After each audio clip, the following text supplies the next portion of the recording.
Tyler, my friend, welcome to the show. What's up, Gavin? So actually, I should introduce you as Lady Killer, but we'll get to that. Oh man! Okay, here we go. Here comes the magic of the Reveel'd logo.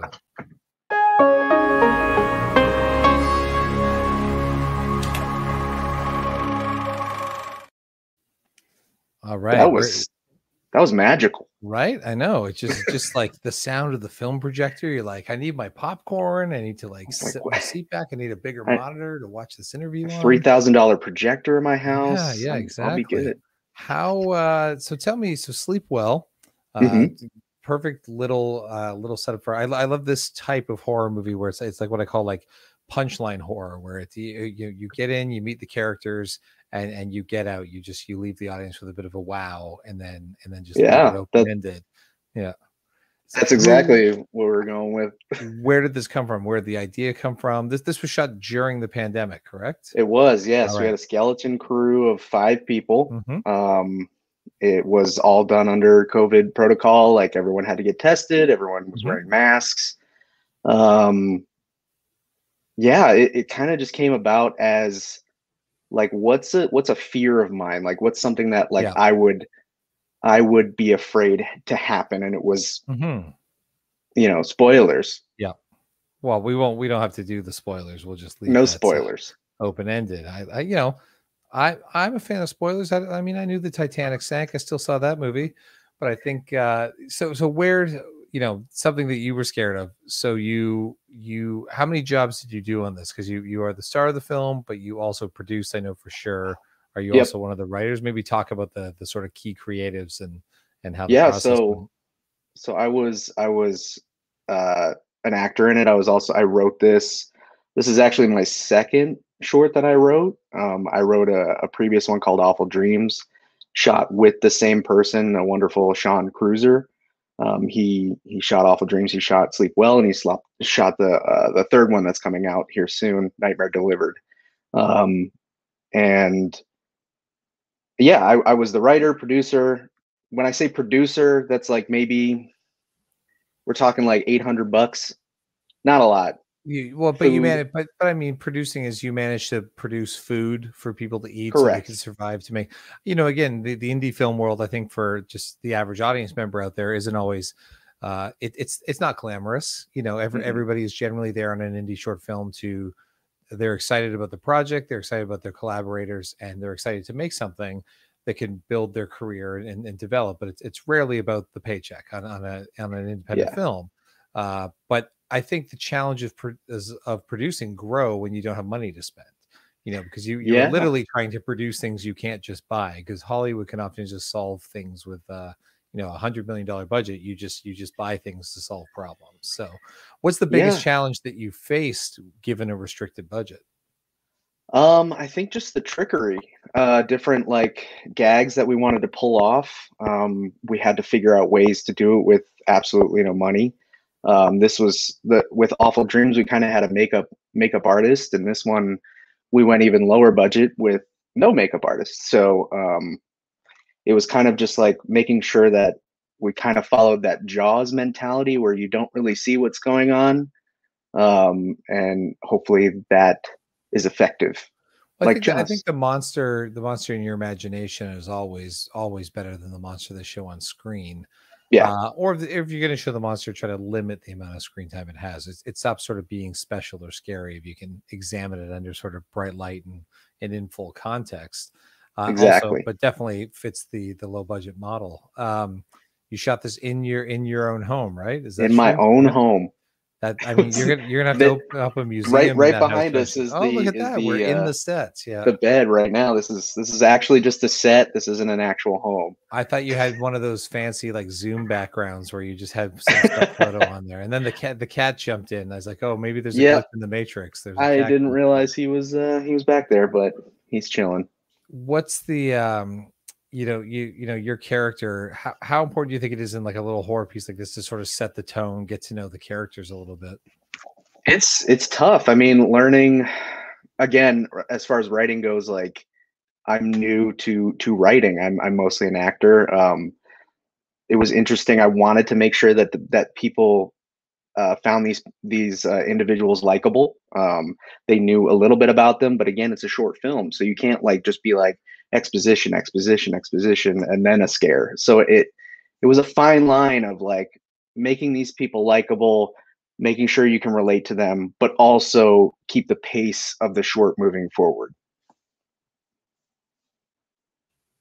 I accidentally didn't unmute myself. I was trying to talk to you. This is the beauty of technology and doing things over It's like Zoom. Clubhouse. Yeah, exactly.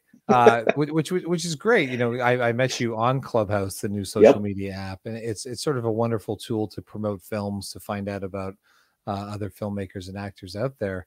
I think what I was going to say, how have you recognized the importance now in starting to create your own work and becoming a writer, becoming a producer?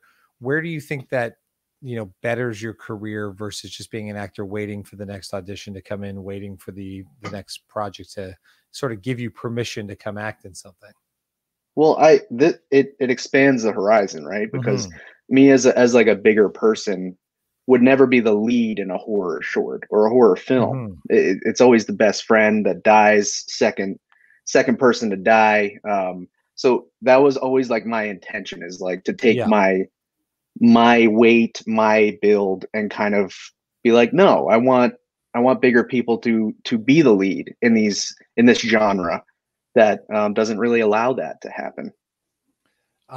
You're right. In horror movies, there are not a lot of people that aren't just skinny, good-looking folks, you know, other It's than true. the funny friend or whoever. Even I think I watched one of the Fear Street movies. There's an actor I recognize right away. I'm like, oh, you're the funny weird dude that's a little chubby, and Always. like always in something.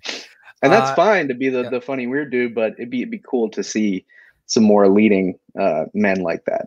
But it's just, And women. it's normalizing, you know, it's just normalizing things across the board. And obviously there's been a big push for diversity, but I don't think it ever gets talked about weight diversity. It's probably something Yeah, that no. I can't ever remember reading an article or sort of talking about that being something that needs to normalize in Hollywood. And it's probably just, you know, just as important to bring up and expand on. What's your sort of dream? I mean, it's also part of this, like, then you get to write just characters that you're really going to like and feel like Yeah. can stretch you as an actor versus just showing up for a couple days. Yeah, you know, I do a lot of do I Do.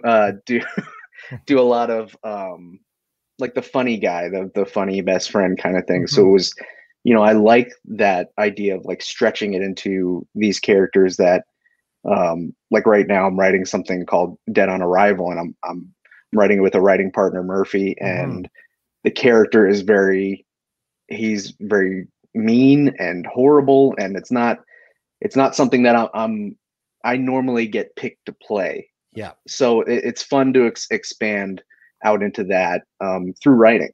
So it's great. What's how was it producing during a pandemic? Did you find that people were sort of nervous, or was everybody like just generally excited to be back on set? I think it was both. I Mhm. think it was weird to be back on set. It was weird to make sure that like everything was good. We had a buddy of mine, Mike Saint Germain. He did a COVID protocol for like American Horror Story and stuff like that. So he was there to kind of like show us the ropes and make sure that everything was, you know, going well as far as COVID protocol. It was yeah, it was more of an excitement. I know Sean was really excited to kind of get back into the director's chair and film. It had been a while, and you know, I think everyone getting their tests, getting everything done, we weren't as worried. It was more of a waiting game. Like the day we filmed, it was kind of like, okay, we're actually gonna do this. But up until Mhm. that point, it was like, maybe this is not gonna happen. I don't know. We'll see what happens with the numbers. But the day we started, it started. How do you find or create music for a horror film? Are you working with a composer on this, or are you working with Yeah. sort of library music?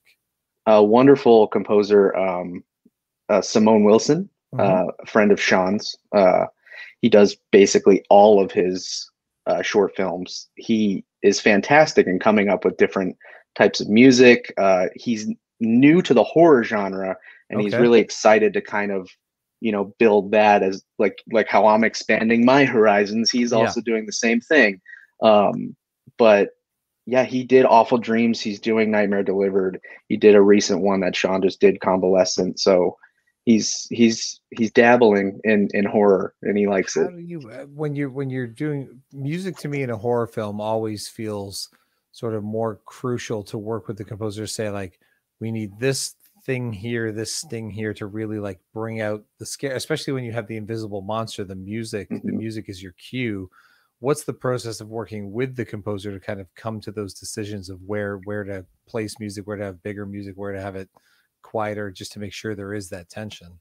He's really good. He just he came in with like an underlying, this is like what I have for you, and if there's any things that I need to change, we tweaked like a few things Mm-hmm. that he came in with. We were like, maybe this would be better at the end of the short than in the middle. But a lot of the stuff that he came with us the first time around, that's what we used in the short. So and it was important to not have like that jump scare music. Like I hate when horror movies kind of just have that really loud violin. Yeah. I kind of wanted to just keep it that almost room tone music to it, and I think it worked pretty well. In terms of sort of the color palette of the film and the darkness in it, obviously, I feel like nobody's house is ever that dark. Like lights are always much brighter. Yeah. How much attention are you paying to sort of really like building the atmosphere with having that lower light, and like how important are those shadows in a thriller film? For for me personally, I have a weird fear of like people standing in doorways, like shadow figures, that Hmm. kind of stuff. So that was again a concept I wanted to expand on in this. And Yeah. Sean's very much likes low light. He's a diehard Fincher fan. Yeah. Loves like very minimalist light, and he's good at like making sure what's Hmm. important is seen and what's not is not seen. I like the dynamic, without spoiling too much, but there's this element of your character's wife just not believing you and not sort of in the same Hmm. reality, where we never know what is real and what isn't in the film. And I like that that's kept fairly you keep the audience in the dark in that as much as your characters in the dark. Yeah, I like films that kind of just leave it up to their interpretation. I mean, it sounds very like, oh, Eraserhead. That's what Well, Lynch, that's Lynch. a But different level. yeah, yeah, it's just like I like kind of leaving it up for your interpretation what the meaning is behind Plus you're everything. leaving something for future film school professors to discuss, what the meaning of the work is. Exactly. When they have Beveridge 101 as their Yeah, yeah, course. yeah. 40 years from now. So do you think we'll on Reveal get a chance to see some of these other shorts? Is that something that we might I hope so. yeah. Yeah. I talked about Awful Dreams. It's the Hmm. first one. Um, this kind of became a trilogy by accident, Okay. just based on fear of sleep and like our fear of like going to sleep. Um, I thought you were going to say based on the fact that the pandemic just kept extending, so you needed to find more things to fill your time with. Yeah. and yeah, yes, I yeah, I think you have Awful Dreams, you have Sleep Well, and then you have Nightmare Delivered, which is coming out, and that's kind of taking like another route as Hmm. kind of like taking off of like 50s Twilight Zone kind of aspect. But it's still very much about the process of going to bed and something being in the house. Um, Listen, nobody wants a home invasion. Nobody wants a ghost under the bed or a monster in the closet. If movies have taught us anything, that's not going to be a fun scenario. And I think that's interesting that you can tap into these common fears, over and over and over and over again in movies, yeah, and always still have it be terrifying by bringing a new angle to it. yeah, it's such an American thing too, right? Like just like a I fear of an intruder in a house. I don't know. It's Maybe very, as a Canadian with my limited worldview, I'll say yes, I believe so. It definitely feels Yeah. more American, but I'm a Canadian. What do I know? We don't lock our doors, Yeah, right. That's Michael Moore said that. I mean, he's probably correct until around that mid-90s mark or Yeah. whatever. I think things changed. But Tyler, thank you very much for joining us today. Everybody at home, Reveel'd.net. I don't know what you're waiting for. It's free. You don't have to put down a credit card. There's never going to be a hidden fee. You don't have to sign up for email lists. None of that. You just get to watch a bunch of quality short films, features, documentaries, and you can watch Sleep Well by my friend Tyler here. You should do that immediately. Tyler, thanks for being with us today. Thanks for having me, man. Appreciate it.